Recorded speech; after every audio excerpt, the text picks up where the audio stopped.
dalay ko may Isaac. Anak sa ni Abraham. Ang promise ng God kay Abraham, i-bless lang niya na descendant.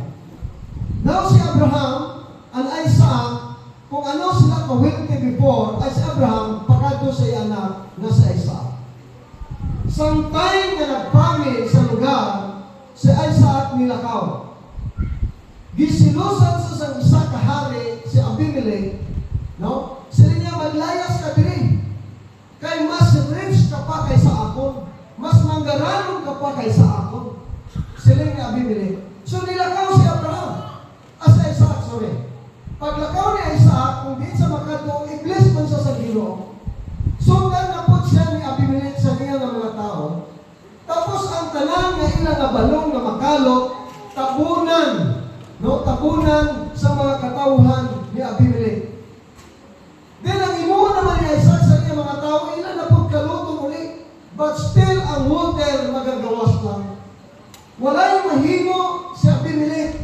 Nag-surrender siya na nag-ingon kay Isaac, I believe God is with you.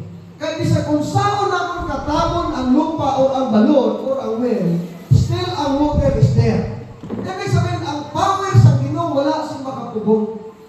When God allow you and when God allow us to bless us, ibig sabihin, even ang imo kapitbahay hindi makakontrola. Di ba? Amen. Ako niyan natabo sa life ni Sir Toto. Sa bukas nakabalo kung saan unsa sa una si Sir Toto.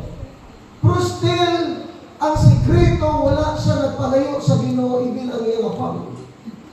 Amen. No? Si nanay, ang iyang mama, grabe ka people kayo. That's why, pinaharvest sa mga bata subong ang blessing na promise ng Lord.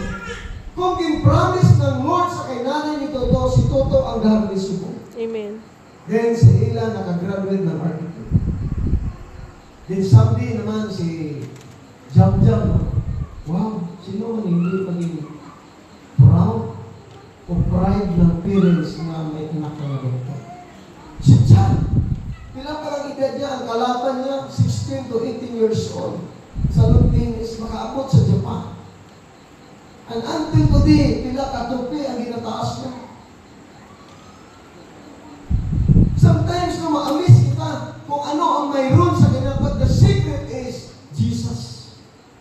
Si Jesus ang pinaka-importante. That's why, kung gusto nato na tayo peace, sa sulod sa panimalay, si Jesus supposed to be ang maging sentro sa sulod sa atong panimalay. Amen. Hindi yung kwarta. Because money, no, sometimes, the Bible says, if you love money, the rock of your hands.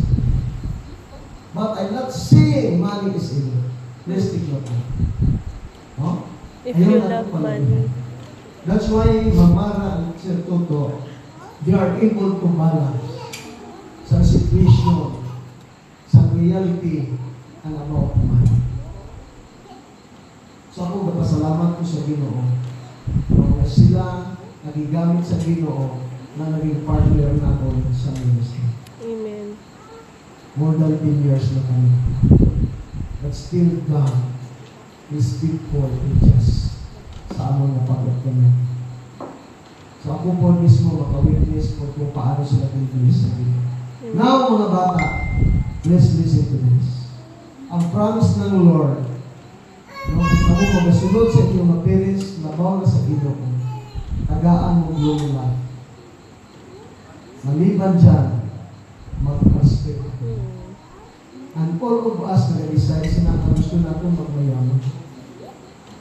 Amen mga bata. That's why, no, kung may nagkakanta, may nag-preach, maminaw. Ayaw niyo i-ignore ang word at ang mga kalantahon sa Ginoo. Kaya sa tinuod, pag-abot sa langit, magkanta lang kita, wala nila. Amen. That is the reality. But sometimes in this earth, dito sa kalibutan, ignore na to ang word. But please take note, ano na pinag-iwan. I told while ago, walay lain na goal ang Ginoo, kundi isip niya tanan ang katawan. Amen. Gusto ba nato maligtas? Yes. Duha lang ang pipilian natin. Which is which? Heaven Or or hell. Inferno. inferno. Diba? That is the reality. That's why, love na love kita ng Lord. He died on the cross. Tungod sa ato na sila. Walay lain na makabayad sa ato sila. Only Jesus Christ. Yun ang pinaka-importante sa atin. That's why, ulitin ako, siling sa akong mga magulang, siling niya siya anak ha, ay pobre man sila, tapos man sa akong buhaton. Siling niya si anak, princess, talikdan mo lang ang tanan nga butang sa kalimutan. Pero ayaw dyan talikdi ang Ginoo. Pinaka-importante. Statement yan ng mga pobre like you. But there is kasi na to ang islat ng Lord. Ay tama dyan. Ay tanan nga butang, hindi mo doon natin magana. Pero ini, ang material blessing, iyan ang Ginoo. So, mag-enjoy ka. Nakaupo na ito ang Ginoo. Amen. Kaya kung i-bless ka ng Lord, siyempre malabuhi ka mo sa mga ang mga importante. Pero inon din na ito, apart from Him, We are nothing. Anong na blessing, ingon pa na ako. Ini, nga balay, ini nga sakyanan, ini mga bata na gwapa o gwapo, iyan ka ng Ginoo. That's why, I conclude, blessed na hit si Sir Ma. Kasi Sir Toto at saka si Mama. Itagaan sila sa bata ng mga mabuo. At mga gwapa o gwapo pa dyan. Ingon pagani na ako siya, Sir Toto, paano mo